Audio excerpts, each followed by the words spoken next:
Hello viewers, আজকে আমি নিয়ে চলে এসেছি ফ্রেঞ্চ ফ্রাই। তো এটি আলুর একটি রেসিপি, এটি বাচ্চাদের খুব একটা পছন্দের রেসিপি। তো দেখে নেওয়া যাক কীভাবে বানাচ্ছি এই আলুর ফ্রেঞ্চ ফ্রাই। তো প্রথমে আমি এখানে নিয়ে নিয়েছি দুটো আলু। এটাকে ভালো মতো জলে ধুয়ে এটাকে ভালো মতো শেপ দিয়ে নিতে হবে। এভাবে কেটে নেওয়ার পরে আমি ফ্রিজের জলে, ঠান্ডা জলে আমি কিছুক্ষণ ভিজিয়ে রেখে দেবো। 15 মিনিট মতো ভিজিয়ে রেখেছিলাম। এরপর আমি সসপ্যানে গরম জল বসিয়ে দিয়েছি। তো গরম জলটা বসানোর পরে আমি এখানে দিয়ে দিয়েছি আলুর টুকরোগুলো।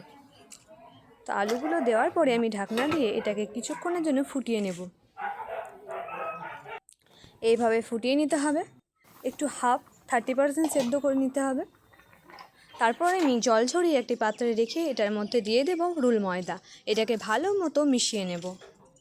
এটা মুচমুচে খাওয়ার জন্য আমি এখানে রুল ময়দা দিয়েছি। এরপর আমি 1 চামচ জল দিয়ে দেব।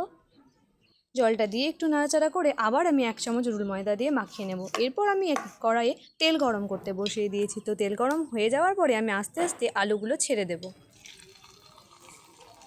একটু হাই ফ্লেমে দিতে হবে। তো এটা ভেজে নিতে হবে হালকা হালকা করে।